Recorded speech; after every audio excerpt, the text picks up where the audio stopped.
კეთილ ორდას თქვან მოზოჯუა სამარგალოშა. მაშასე საქართველოს გარშემო მოგზაურობის მეორე სეზონი იწყება. ახალი ავტომობილით და ახალ სპონსორთან ერთად. ამ სეზონზე კი ჩვენი პირველი გაჩერებაა სამეგრელო, სადაც მოვივლით ბევრ საინტერესო და შთამბეჭდავ ადგილს. მინდება რომ ყველა ეზოსთან გავაჩეროს ახლის ეზოსთან და გადავიღო რა კოხტა ეზოები აქვთ. ასევე გაგაცნობთ ადამიანს, რომელიც სრულიად მარტო ცხოვრობს დაუსახლებელ ტერიტორიაზე და აქამდე მოსვლა მხოლოდ ნავითაა შესაძლებელი. არ გიჭირს ახლა მარტო?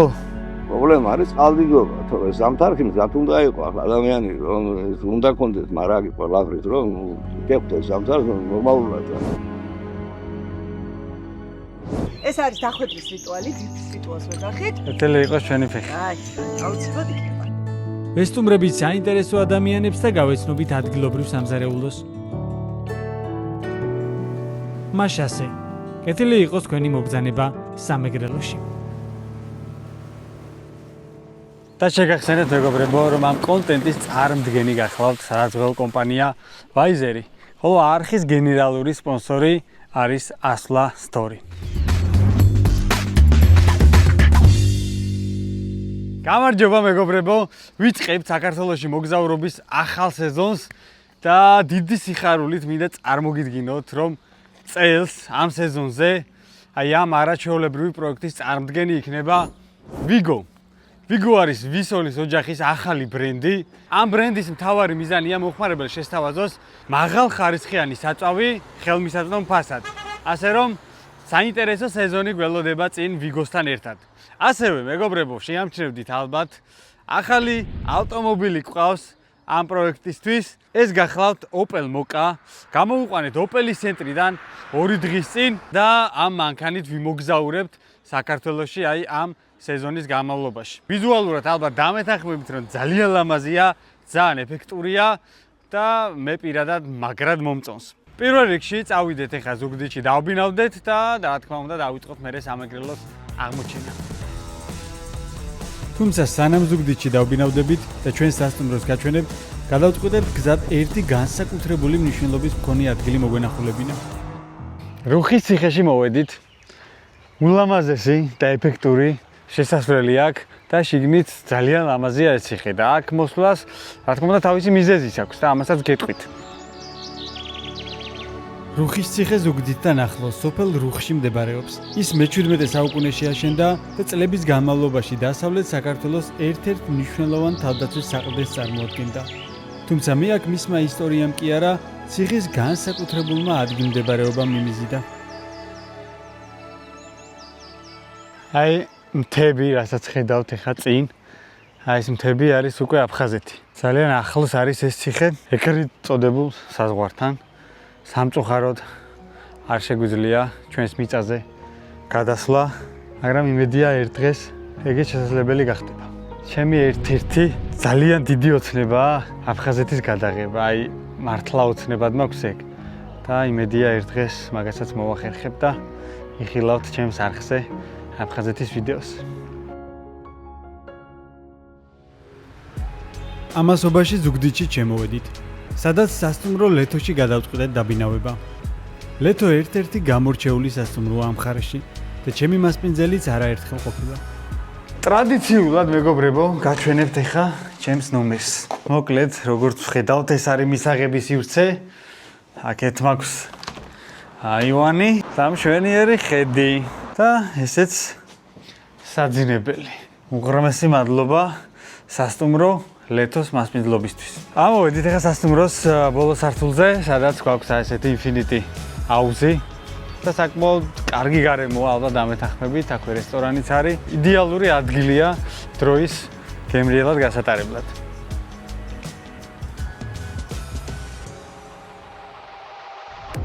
სამეგრელოს აღმოჩენას ყველაზე განსხვავებული და საინტერესო ადგილებით ვიწყებთ. და ამ სიაში პირველ ადგილზე დადიანების სასახლეა. და რა თქმა უნდა, როგორ იქნებოდა ეს ვიდეო დადიანების სასახლეს ვნახავად, რომელიც არა მხოლოდ სამეგრელოში, არამედ მთელ საქართველოში ერთ-ერთი გამორჩეული ისტორიული ნაგებობაა. მე-19 საუკუნეში აშენებული სასახლე წლების განმავლობაში სამეგრელოს მთავრების დადიანების რეზიდენციას წარმოადგენდა. ეს არის ადგილისა და სამეგრელოს ისტორია, დადიანების საგვარეულოს წარსული და ევროპული კულტურის კვალი ერთ სივრცეში იყრის თავს. გარდა იმისა, რომ ამ სასახლეს საკმაოდ საინტერესო ისტორია აქვს, ვიზუალურადაც ძალიან გამოირჩევა ალბათ ამ ეთახმებით და არა მარტო უშუალოდ სასახლე, არამედ ეს მთლიანად ეზო, პარკი არის ძალიან ლამაზი და რავი, აქ თუ მოხვდებით, აუცილებლად უნდა ნახოთ. სასახლეში ამჟამად მუზეუმია განთავსებული, სადაც უამრავ საინტერესო ექსპონატს ნახავთ. სამწუხაროდ შესვლა და გადაღება ვერ შევძელი, რადგან რეაბილიტაცია მიმდინარეობდა და დაკეტილი იყო. თუმცა არ იყო დაკეტილი ზუგდიდის მეორე საჯარო სკოლა, საიდანაც ბავშვებმა დამინახეს და გარეთ მელოდებოდნენ. შენი გამომგარი ვარ! შენი გამომგარი! შენ გენაცვალე. ნახერა საყვარელობა. ბავშვებთან უამრავი ფოტო გადავიღე და რაც დრო გადიოდა, უფრო მეტი ბავშვი გამოდიოდა სკოლიდან. აღარ გინდა თარამდე. ბავშვები იმდენად გულწრფელად გამოხატავდნენ თავიანთ ემოციებს, რომ ეს ყველაფერი ჩემს განწყობაზე ძალიან დადებითად მოქმედებდა. ეს ხელზე რად გინდათ? ვფიქრობ, მარტო ასეთი მომენტებისთვის ღირს იმის კეთება, რასაც ვაკეთებ. დავედი, აბა, ფელიცი, ენაცვალე. ბოლოს კი ერთ-ერთი კლასის ალბომის ფოტოშიც კი აღმოჩნდი. ვაი, ორმესი მადლობა. წარმატება ისე გავხდეთ ბავშვებს. კარგად, ბავშვებო, გენაცვალეთ, კარგად. უღრმესი მადლობა ყველა ადამიანს, ვინც რა ვიცი, მოდის და ესეთ სითბოს გამოხატავს ჩემს მიმართ. ძალიან დადებითი ემოციები დავივსე პირველივე დღიდან რა. აი, გავაგრძელეთ ახლა სამეგრელოს აღმოჩენა. თუმცა სანამ გავაგრძელებთ მოგზაურობას და ზუგდიდს დავტოვებთ, იქამდე ჯერ ჩემი არხის სპონსორს ვესტუმრე. ავერსის აფთიაქებში მეგობრებო დაგხვდება თვითმომსახურების აპარატი, სადაც მედიკამენტების გარდა სხვა ნებისმიერი პროდუქცია შეგიძლიათ შეიძინოთ ამ აპარატის მეშვეობით. თავადაც რომ დამეტესტა ავიღე ავიდის ელექტროჯაგრისი და რიგში დგომის გარეშე ძალიან მარტივად შევიძინე თვითმომსახურების აპარატით. მადლობა ავერს, რომ არის ჩემი არხის სპონსორი და ზრუნავს ჩემს ჯანმრთელობაზე. გავუდექით გზას ბალდის კანიონისკენ. სამეგრელოში მოგზაურობისას ერთი რამ განსაკუთრებით თვალშისაცემია. აქაური ეზოები. ძალიან მოვლილი, მოწესრიგებული და საოცრად სუფთა. მინდება რომ ყველა ეზოსთან გავაჩერო სახლის ეზოსთან და გადავიღო რა კოხტა ეზოები აქვთ. აი ამას შეხედეთ. ყველგან გაკრეჭილი ბალახი, ცირე ციბინძურესაც კი ვერსად ვერ ნახავთ. აი ესე გაკოხტავებულია ყველგან ეზოები და სახლები. სამეგრელოში ეს ყველაფერი ცხოვრების ჩვეულებრივი ნაწილია. მოვლილი სახლი, ლამაზი სუფთა ეზო და გარემო, რომელსაც ადგილობრივები განსაკუთრებულ ყურადღებას აქცევენ. აი ესეთ სახლს ვისურვებდი ჩემს სოფელშიც. ნახეთ რა ლამაზია, რა კოხტა. ეხლა არაფერი მდიდრული სახლი არ არის და რაღაც, მაგრამ ნახეთ ეზო რა კარგად აქვს გაკეთებული. და თან ესეთი სახლები არის უამრავი რა, ეხლა დავდივართ ბევრს და გზად სულ ესეთი კოხტა ეზოები გვხვდება. ძალიან გამოირჩევა სამეგრელო ლამაზი და კოხტა ეზოებით რა. სანამ ბალდის კანიონზე მივიდოდით, გზად ნოქალაქებში შევიარეთ, სადაც ბუნებრივ თერმულ წყაროებს შეხვდებით. აქ ცხელი, მინერალებით მდიდარი წყალი პირდაპირ მიწიდან ამოდის და ადგილობრივები მას სამკურნალო დანიშნულებითაც იყენებენ. ბიჭო, მაგარი ცხელია, მე გადავები, რანაირად ძლებს აქ? შეგიძლიათ ისე ამოვნოთ თბილი წყლით და მერე აგერ გაგრილდეთ ცივი წყლით დინარე ტეხურში. ეხლა მივდივართ ბალდის კანიონისკენ მეგობრებო და ნახეთ. აი გვაჩვენებს რომ უნდა შევხვიო. ეხლა გაჩვენებთ ამ შესახვევს. Google Map-ი გვეუბნება რომ აი აქ უნდა შემოუხვიოთ. აი აქ. ბიჭო, მაპი გვეუბნება რომ აქ შემოუხვიეთო. აი ბიჭო. ესეთი არაფერი ვინახავს. ვიღაცის ბოსტანში შევდივართ. გამოვიკვლიეთ გზამოკლედ და აგერ ეხლა გავჩერდით ვიგოში ჩემს სპონსორთან. გავავსებთ ჰაუს და გავაგრძელებთ გზას ბალდის კანიონისკენ. რეგიონებში ძალიან ბევრგან შეგვხვდებათ ვიგოს ავტოგასამართის ადგილები და შეგიძლიათ ისე ამოვნოთ მოკლედ ხარისხიანი საწვავით და ხელმისაწვდომი ფასებით. მივედით ბალდის კანიონთანაც, სადაც ჯერ ულამაზესი კაღუს ჩანჩქერის ნახვა გადავწყვიტეთ. შეხედეთ რა ლამაზი ფერი აქვს წყალს. და როგორი სუფთაა რა, კარგია ბიჭო. აი იქით არის ჩვენი კოღუს ჩანჩქერი.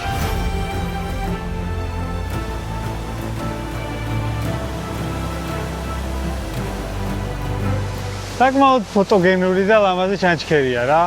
არ გეგონოთ რომ ვიდეოში და ფოტოებში რამე არის გადაწარმოებული, იმიტომ რომ რეალურად რომ მოდიხარ, მართლა საბეჭდილების ქვეშ ხარ რა. და იმისა რომ ძალიან ესთეტიურია ეს ჩანჩქერი, მდინარეც შეხედეთ როგორი სუფთაა. რა კარგი ფერი აქვს, გარემოც ძალიან ლამაზია რა. ჩემი რეკომენდაცია ამ ადგილს მეგობრებო, იმიტომ რომ ძალიან მარტივად ავტომობილი შეგიძლიათ მოხვიდეთ აქ და სალაშქრო ბილიკებს და სიარული არ გიწევთ იმისთვის რომ აი ესეთი არაჩვეულებრივი ჩანჩქერი ნახოთ. აქვე ჩანჩქერთან უგემრიელეს შამპურის ხაჭაპურებზე დაგვპატიჟეს და ბიჭებმა გზას დაგვილოცეს. თუმცა მათგან ერთი არც თუ ისე სასიამოვნო ამბავი გავიგეთ. სამწუხაროდ ბალდის კანიონი დაკეტილი დაგვხვდა. მიზეზი მოკლედ თუ რატომაც არის დაკეტილი ბალდის კანიონი არის ის რომ ერთ-ერთ კომპანიას სურდა რომ აქ მოეწყო ტურისტული ინფრასტრუქტურა, მოსახლეობის გარკვეულ ნაწილს ეს უნდოდა, ზოგს არ უნდოდა. ჩახედული არ ვარ ხა ამ ამბავში, ამიტომ დეტალებს ზუსტად ვერ გეტყვით, რამე რო არ შემეშალოს. მაგრამ მიზეზი რის გამოც ხა ამ კონკრეტულ მომენტში არ შეგვიძლია რომ ჩავიდეთ და გადავიღოთ არის აი ეს რაღაცა უთანხმოება რა. რადგან დაკეტილია ბალდის კანიონი, აქედან არის ერთადერთი შანსი რომ დაინახოთ რა ამ ხიდიდან და აქედანაც ჩანს თუ რა ლამაზია. ძალიან კარგი სანახავი იქნებოდა ეხა აქ ჩასვლა რომ შეგვეძლოს. სულ რაღაც 10 წუთი დაგჭირდა ბალდის კანიონიდან რომ მოსულიყავით მარტვილის კანიონში. მარტვილის კანიონში 3 ძირითადი აქტივობა დაგხვდებათ. ნავით გასეირნება, საფეხმავლო ბილიკი და ზიპლაინი. გადავწყვიტე აქტივობების გამოცდა სწორედ ამ უკანასკნელით დამეწყო, რომლის ღირებულებას საქართველოს მოქალაქეებისთვის 60 ლარია. ავედით ზიპლაინისკენ, აი იქ უნდა ავიდეთ 2 წუთის გზაა რა და იქიდან დავშვებით პირდაპირ კანიონისკენ. და მერე გავისეირნებთ უკვე ნავებით.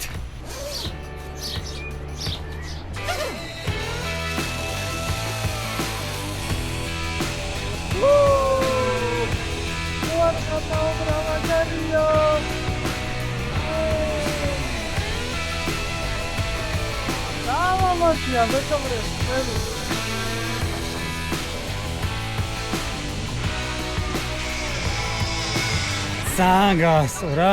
მოკლედ, ჩემი რჩევაა რომ ზიპლაინით ჩამოხვიდეთ რა. ეხლა დიდი ექსტრემალურ შეგნებას ვერ მიიღებთ, იმიტომ რომ გრძელი ძალიან არ არის, მაგრამ იმდენად ლამაზი ხედებია ქვემოთ, რომ მაგრად გაგისტორდებათ. შემდეგი აქტივობა, რომელიც მარტვილის კანიონში აუცილებლად უნდა გამოსცადოთ, ნავით გასეირნებაა. ამ აქტივობის ღირებულება საქართველოს მოქალაქეებისთვის ერთ ადამიანზე 20 ლარია. აი ეს ადგილი არის საქართველოში ერთ-ერთი ყველაზე სანახაობრივი, ერთ-ერთი ყველაზე ლამაზი. აი ნახეთ წყლისფერი, გარშემო ეს კლდეები, მცენარეები. საერთო ჯამში ქმნის საოცარ სანახაობას.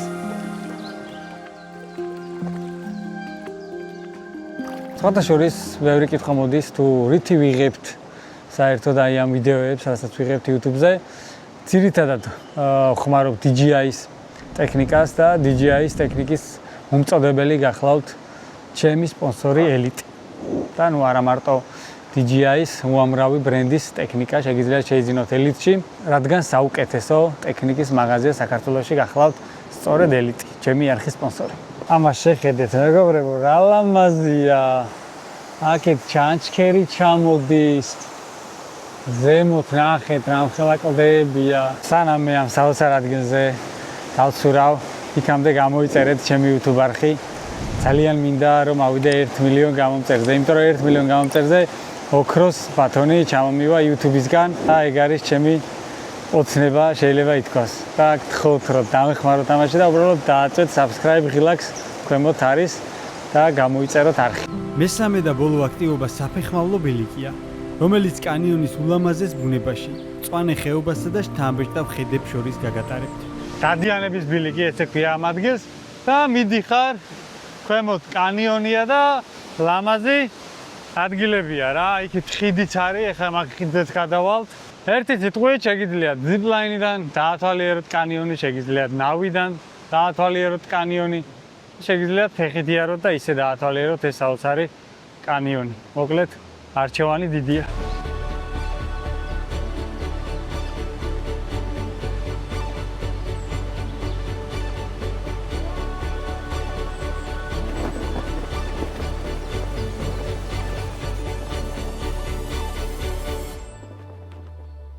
ყველაფერი ძალიან კარგია, მაგრამ აი ცოტა ნაწყენი ვარ დასავლური ტერიტორიების სააგენტოზე.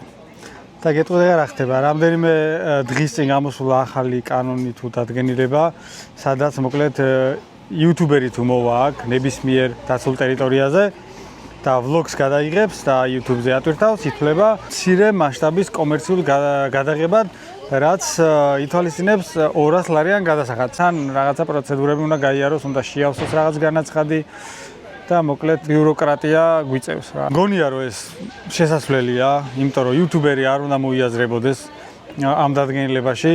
მე ჩამოვდივარ, ჩემ რესურსს ხარჯავ, ვიდეოს ვიღებ, ვცდილობ კარგად გადავიღო, დავამონტაჟოთ, რაც შეიძლება ლამაზად, რაც შეიძლება კარგად, რომ მეტი მნახველი მოვიდეს აქ, მეტმა ადამიანმა გაიგოს აქაურობის შესახებ და ზემოდან კიდე 200 ლარი უნდა გადავიხადო იმისთვის, რომ ეს ყველაფერი გავაკეთო. ანუ 200 ლარზე საერთოდ არ არის აქ საუბარი მართლა.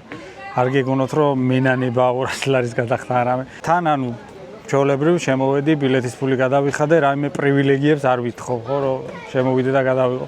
როგორც ყველა აკეთებს, გადავიხადეთ, ზიპლაინის გადავიხადეთ, ნავების გადავიხადეთ, როგორც საჭიროა. შემოვედით, არავის ხელს არ უშლით, ამ ტერიტორიის დაკეტვას არ ვითხოვთ, არაფერს განსაკუთრებულს არ ვითხოვთ. უბრალოდ ვიღებთ იმისთვის, რომ ისევ ჩვენი ქვეყნისთვის, ხო, რომ რაც მეტმა ადამიანმა გაიგოს აქაურობის შესახებ და მეტი ჩამოვიდეს და კიდე ზემოდან რომ მაგაში ფულს გვახტევინებთ, არ მგონია სწორი რა. და რა ვიცი, დიდი იმედი მაქვს, რომ საჭირო ადამიანები მოისმენენ ამას და ხონა იქნება, რომ როგორც ერთ-ერთი იუთუბერის რჩევა, თხოვნა, რაც კიდე დავარქვათ, გაითვალისწინოთ. მადლობა. სამეგრელოში მოგზაურობა კულინარიისა და მეგრული კერძების გარეშე არ გამოვიდოდა.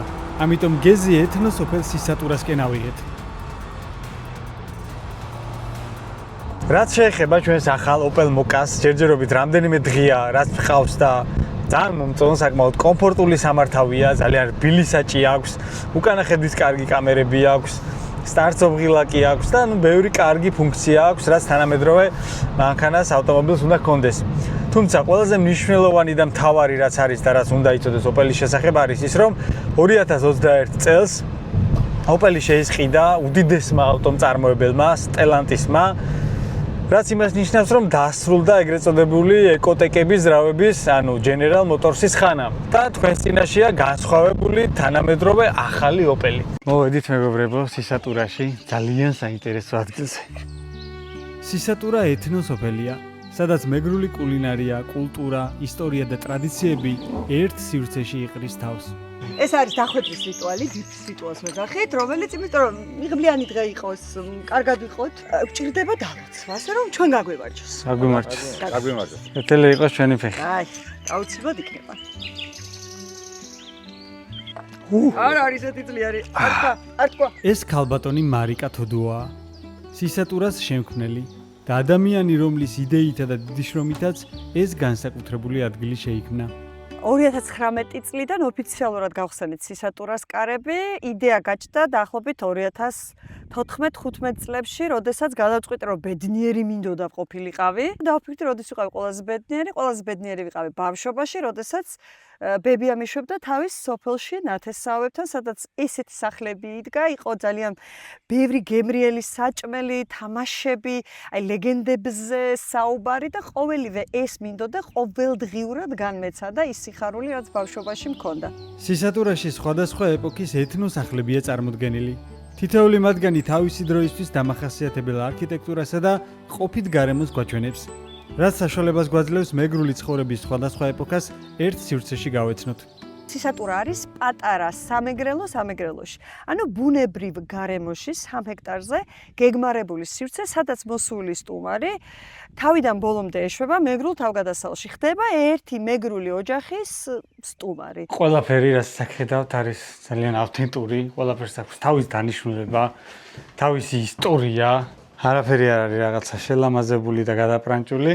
ძველ დროში როგორც ცხოვრობდნენ, აქ არის გაცოცხლებული და შეგიძლიათ მოგდანდეთ და დაათვალიეროთ. ეს ორიგინალი ფოტოა და ეს ადამიანი იყო ბარნობა ვეკვა, რომელიც იყო აბრაგი. ადამიანი, რომელიც რუსული იმპერიალიზმის წინააღმდეგ გამოდიოდა.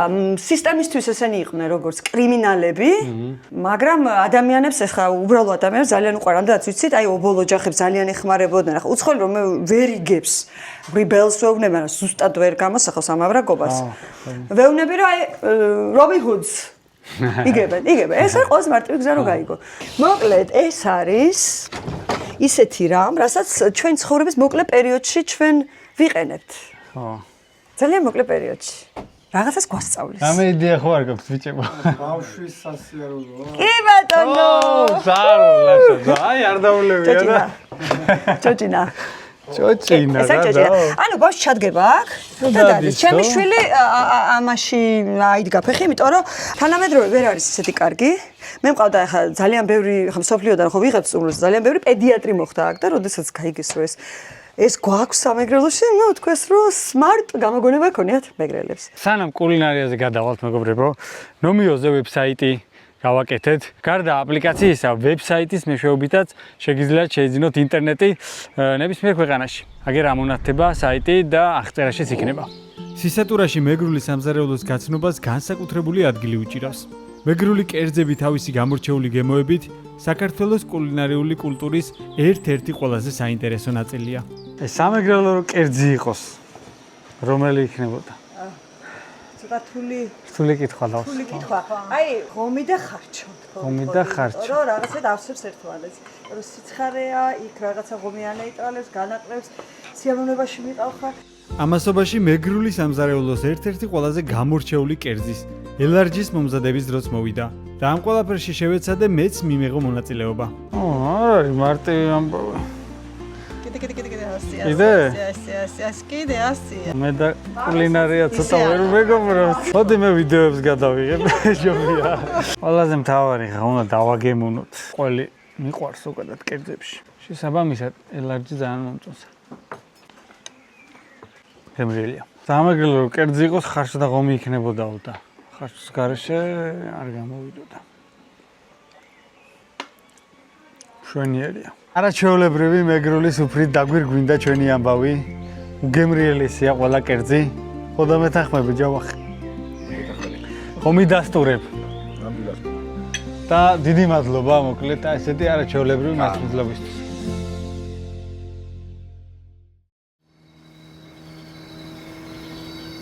დღეს ეგრეთ წოდებულ ქართულ ამაზონის ჯუნგლებში შევცურავთ და გავიცნობთ ადამიანს, რომელიც სრულიად მარტო ცხოვრობს ამ დაუსახლებელ გარემოში. თუმცა, სანამ აქამდე მივალთ, იქამდე ჯერ ფოთში გაჩერება გადავწყვიტეთ. რა თქმა უნდა, ფოთს გვერდს ვერ აუვლიდით ვერანაირად. ვიმყოფებით ქალაქის ცენტრში. ჩვენს უკან არის ფოთის საკათედრო ტაძარი, რომელიც არის ძალიან ლამაზი, ძალიან განსხვავებული და კიდევ მიზეზი თუ რატომაც მოვედით ფოთში არის ამ ქალაქის ძალიან საინტერესო დაგეგმარება. ფოთის დაგეგმარება და განვითარება პუბლიცისტისა და საზოგადო მოღვაწის ნიკო ნიკოლაძის სახელს უკავშირდება, რომელიც ქალაქს 1894-1912 წლებში ხელმძღვანელობდა. მან ჭაობებით გარშემორტყმული ფოთი თანდათან ევროპული იერსახის ქალაქად გარდაქმნა.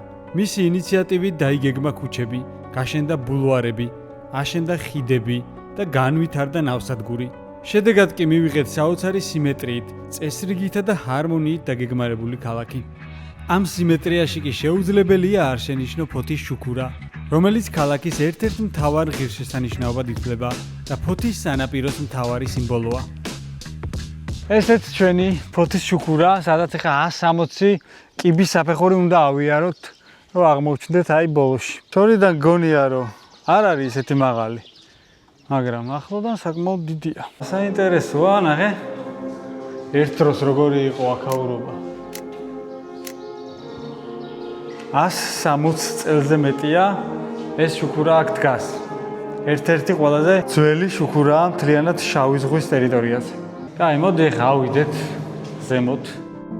საინტერესოა, რომ ფოთიშუქურა 1864 წელს აანთეს და მას შემდეგ არასდროს ჩამქრალა. წლების განმავლობაში ის მეზღვაურებისთვის მნიშვნელოვანი სანავიგაციო ნიშანი იყო. აბა გავიდით. ოპა. ლამაზი ხედებია სხვათა შორის.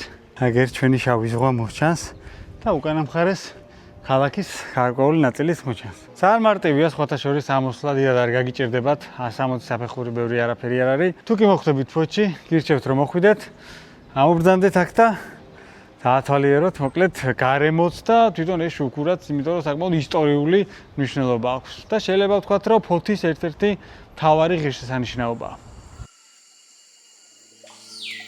ეს პალიასტომის ტბა და კოლხეთის ეროვნული პარკია. ადგილი, რომელსაც ქართულ ამაზონად მოიხსენიებენ და რომლის აღმოჩენაც ამ მოგზაურობის ერთ-ერთი ყველაზე საინტერესო ნაწილი აღმოჩნდა. და სამეგრელო როგორ იქნებოდა კოლხეთის პარკის და პალიასტომის ტბის გარეშე. ალბათ ერთ-ერთი საუკეთესო და საინტერესო ადგილია არა მარტო სამეგრელოში, არამედ მთელ საქართველოში და შეგვიძლია ვთქვათ, რომ მთელ მსოფლიოშიც კი რა, იმდენად უნიკალური პარკია ეს. გამარჯობა. ბილეტები აუცილებელია საფრთხოებისთვის. ეგ არის მეგობრებო. ყველანი კატერში ვართ და წავედით.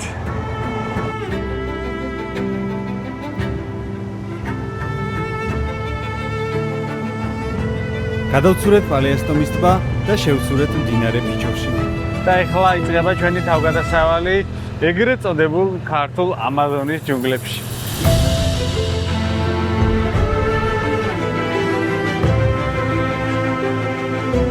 კოლხეთის ეროვნული პარკი არა მხოლოდ საქართველოში, არამედ საერთაშორისო მასშტაბითაც ძალიან პოპულარულია. თავისი უნიკალური ჭარბტენიანი ეკოსისტემით. აქ პალიასტომის ტბა, მდინარეები, ტყეები და ჭაობები ერთ დიდ ბუნებრივ სამყაროს ქმნის. ეს ტერიტორია განსაკუთრებით მნიშვნელოვანია გადამფრენი ფრინველებისთვის, რომლებიც აქ ევროპასა და აფრიკას შორის მიგრაციის დროს ისვენებენ. ანაკონდა გვაკლია ეხლა და ეგ არის რა. აუ რა ლამაზია, აქაურობა ვერ აგიხსნით. ნახეთ რა საოცრება. ახლა შევდივართ ვიწრო არხში, აი ნამდვილი ამაზონის ჯუნგლები უკვე ეს არის. აქ წყალი და ხმელეთი ერთმანეთში ისე გადადის, რომ მდინარის გასწვრივ მოგზაურობა პატარა ჯუნგლებში მოგზაურობას ჰგავს. აი არსებობს ადამიანი აქ შემოვიდეს და აღფრთოვანებული არ დარჩეს აქაურობით. ფიჩორის გარშემო ულამაზესი ძველი კოლხური ტყეებია, სადაც წყლის მოყვარული მცენარეები და ხეები ხარობს. მდინარისა და ჭარბტენიანი ტერიტორიების ეს ერთიანი ეკოსისტემა კი უამრავი ცხოველისა და ფრინველისთვის ბუნებრივ თავშესაფარს წარმოადგენს. ჩემი გემოვნებით, სადაც ყოფილ ვარ საქართველოში დასულ ტერიტორიებზე, ჩემი ფავორიტი არის კოლხეთი და ვაშლოვანი. აი ეს ორი ეროვნული პარკი ძალიან მიყვარს და არაერთხელ ვარ ნამყოფი და კიდევ არაერთხელ ჩამოვალ.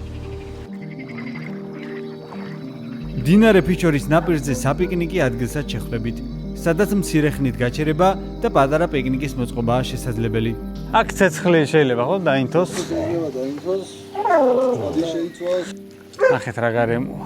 აქეთ მდინარე, იქით ტყე.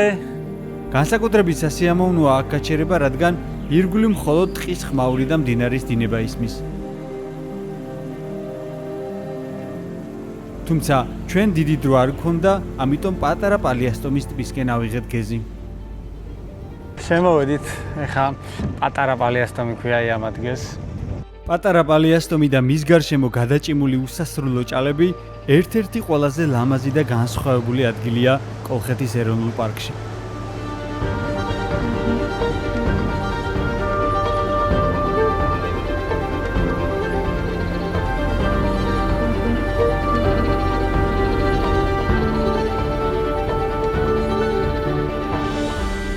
მოვადეთ ახლა კოშკს, როგორც ხედავთ მეგობრებო, აი ეს კოშკი არის ფრინველებზე დაკვირვებისთვის.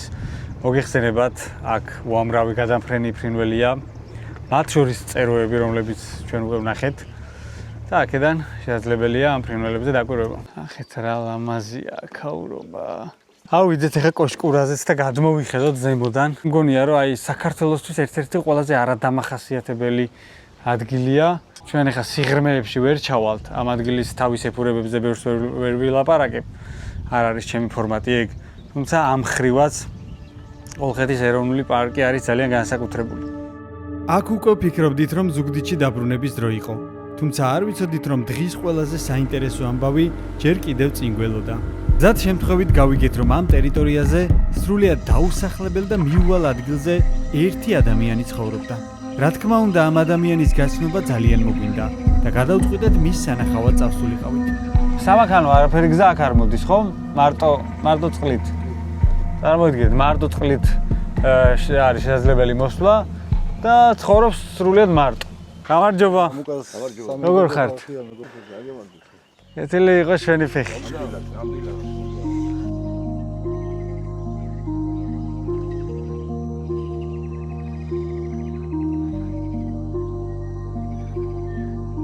აი ესეთ სახლში ცხოვრობს ბატონი ოლეგი, სრულიად მარტო ყველასგან შორს. ბატონი ოლეგის სახლის გარშემო რამდენიმე 10 კილომეტრი მხოლოდ ტყეები, ჭაობები და მდინარეებია. ამ ტერიტორიაზე არ არსებობს გზები და დასახლებული პუნქტები. ოლეგი სრულიად მოწყვეტილია ცივილიზაციას და მის სახლთან მოხვედრა მხოლოდ მდინარის მეშვეობითაა შესაძლებელი. არ გიჭირს ახლა მარტო აქ ყოფნა. ეს რა არის ახლა გასაჭირი შეგუება ყველაფერი ხარ. ანუ მიჩვეული ხართ. ჩვეული ვარ ახლა ასე კი არ ვარ აქ რუსულ დამჟარი რაღაცები არის საკონელია პირუტკი მყავს. კი, ანუ საქმე არის ყოველდღიური. გამარჯვოთ ღერხას სტუმრიანობაც არის ახლა საფხულში არის სტუმრიანობა ისე. ისე გასვლა ხშირად გიწევთ აქედან? აქ ცხოვრება მარტივი ნამდვილად არ არის. განსაკუთრებით მაშინ, როცა წყლის დონე ბუნებრივად იმატებს და ეს ტერიტორია მთლიანად წყლით იფარება. ასეთ დროს ოლეგის სახლი ფაქტობრივად პატარა კუნძულად იქცევა და გარშემო არსებული ჭალები და ტყეები წყალში იძირება. თუმცა ოლეგისთვის ეს ბუნებრივი ციკლია, რომელსაც წლებია შეეგუა და ამ უნიკალურ გარემოში ცხოვრებას აგრძელებს. პრობლემა არის წყალდიდობა, თორე ზამთარში მზად უნდა იყო ახლა ადამიანი რომ ეს უნდა კონდეს, მაგრამ აქ ყველაფრის რომ შეხვდეს ზამთარს ნორმალურად და ნავები აქ გვიყენია რომ მოდის ახლა ნავი აქ ამყავს რომ იმოძრაო იქამდე ის მაღალზეა. იქამდე რომ მივიდე და მოვიდე უკან. წყალი მოვა ხანისე, მაგრამ შარშანზე 11 ჯერ მოვიდა. წელს ერთხელ არის ახლა. პირველი იყო, მაგრამ 10 დღის განმავლობაში იდგა ეს წყალი. ამას ვერ იტყვი, მეტრო ნახევარი წყალი რო დადგება ახლა აქ. დაგლოცავთ აბა, ბატონო ოლეგი. ეთილი ყოფილიყოს ჩვენი ფეხი. ღმერთმა ჯანმრთელობა არ მოგაკლოთ, რომ ამ პრობლემებს გაუმკლავდეთ და პრობლემების ნაკლები გქონოდეთ. აგიმარჯო ღმერთმა. ეს პატარა სახლი აქ შემთხვევით არ გაჩენილა. ოლეგის ოჯახი ამ ტერიტორიაზე ჯერ კიდევ მაშინ ცხოვრობდა, როცა კოლხეთის ეროვნული პარკი საერთოდ არ არსებობდა. ეს ადგილი მისმა წინაპრებმა აირჩიეს საცხოვრებლად და თაობების განმავლობაში აქ ცხოვრობდნენ. 1998 წელს, როდესაც კოლხეთის ეროვნული პარკი შეიქმნა, ოლეგი ამ ტერიტორიაზე მამასთან ერთად დარჩა საცხოვრებლად. ხოლო 2001 წელს მამის გარდაცვალების შემდეგ აქ ცხოვრება უკვე მარტომ განაგრძო.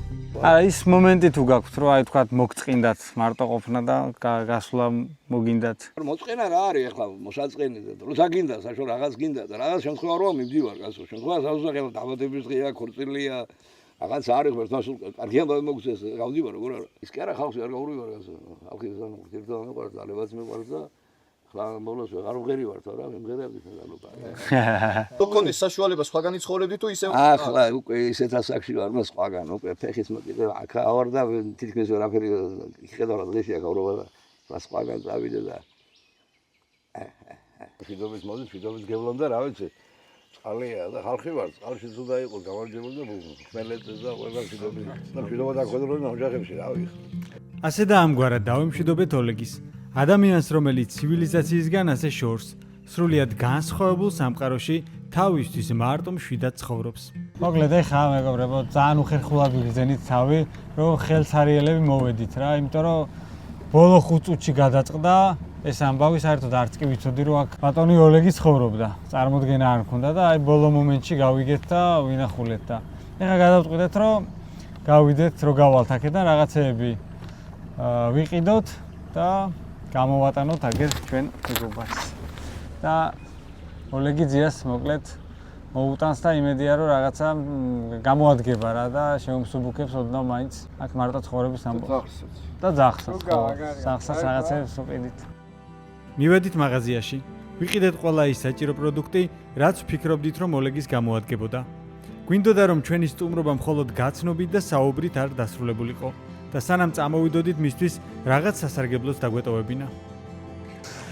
ეგ არის მოკლედ. გავატანეთ პროდუქციაც, ცოტა ფულიც დაუტოვეთ და მიუტანენ დღეს ან ხვალ. ბატონ ოლეგთან შეხვედრამ კიდევ ერთხელ დამაფიქრა, რამდენად განსხვავებული შეიძლება იყოს ადამიანის ცხოვრება და რამდენი საინტერესო ისტორია შეიძლება იმალებოდეს ჩვენგან არც თუ ისე შორს. ზოგჯერ ყველაზე დაუვიწყარი ამბები სწორედ იქ გვხვდება, სადაც მათ ყველაზე ნაკლებადელი და ალბათ სწორედ ეს არის მოგზაურობის ყველაზე დიდი ხიბლიც. ჩვენ ისე ვაგრძელებთ საქართველოს გარშემო მოგზაურობას, ასე რომ შევხვდებით შემდეგ კუთხეში ახალი საინტერესო ამბებით და ისტორიებით. დროებით.